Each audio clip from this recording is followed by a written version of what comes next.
What if? What if you had a friend who died without knowing Jesus as their personal savior?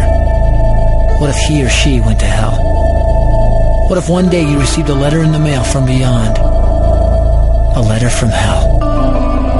A letter from your friend in the flames of eternal torment. The following is a dramatic presentation. It was written by a fictitious high school student named Josh to a friend named Zach. Although Zach had every opportunity to tell Josh about Jesus, he didn't. They were best friends. They played soccer together, they went to classes together, they partied together, they shared their lives with each other. But there was one thing Zach held back from Josh: his personal relationship with Jesus Christ.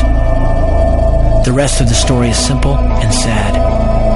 A few too many beers, a tragic drive home, a crash, a death, a funeral, a letter. Here is that letter in its entirety. A letter from hell.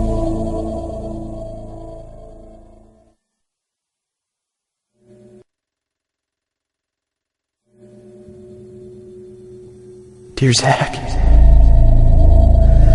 I died today. It's a lot different than I expected. You see, I always thought dying would bring me into a world that's foggy and hazy. But this place is crystal clear. It's even more real than my life on Earth. I can think. I can talk. I can even feel. Right after the wreck, I could feel my spirit leaving my body.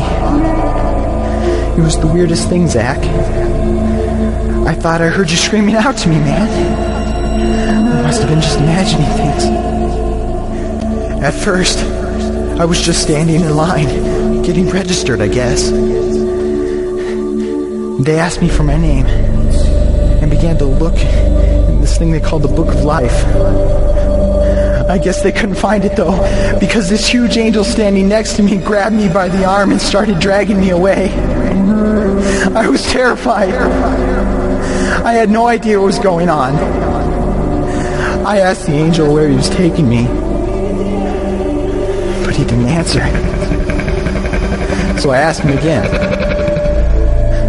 Finally, he told me that only those whose names were written in the Book of Life could enter into heaven. And the rest would be condemned to hell forever. Man, I was scared. The angel threw me into some kind of holding cell where I've been sitting and thinking for a long, long time. Do you want to know what I've been thinking about? I've been thinking about you. Zach, you're a Christian. You told me so yourself. I mean, we talked about it 3 different times today. Kelly brought it up, and you laughed it off. Coach Adams brought it up, and you changed the subject. I mean, it came up right before the wreck. Well, the question I can't get out of my mind is this, Zach. Why haven't you ever told me about how to become a Christian? I mean, you say you're my friend, but if you really were, you would have told me about this Jesus and told me how to escape this terrible place that I'm headed for. I can feel my heart pounding in my chest. The angels who have been chosen to cast me into hell are coming down the hallway. I can hear their footsteps. I've heard of this hell, Zach. They call it the lake of fire. I can't stand it, Zach. I'm terrified. No, the angels are at the door. Oh, no. No! They're coming in, and they're pointing at me. They're grabbing me and carrying me out of the room. I can already smell the burning sulfur and brimstone. I can see the edge of the cliff where hell burns. This is it. I am without hope. We're coming closer, closer, closer.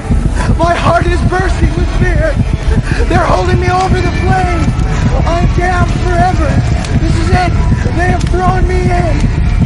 Fire. Pain. Hell. Why, Zach?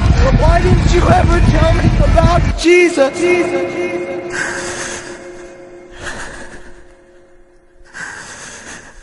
Signed,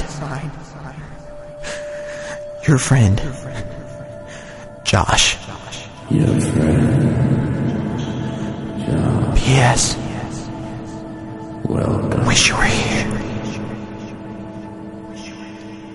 Wish you were here. Wish you were here. Wish you were here.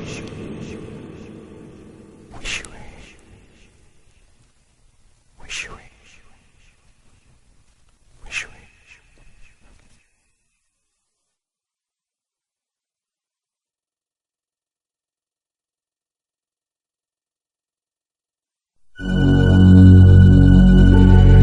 Don't bother me. Don't bother me with souls to save. I have my own agenda. There's school to do, sports to play, important stuff to attend to. Don't bother me with my friend at work. He's got his own religion. I don't have time to change his mind. He'll make his own decision. Don't bother me with that little girl, the girl playing in the street. She's much too young to understand that the Savior she can meet. Don't bother me with the sounds I hear, the sounds of people shrieking, although I wonder who they are. Who are these victims screaming? Don't bother me with who they are. I really don't want the blame. 'Cause it's my friend at work and that little girl.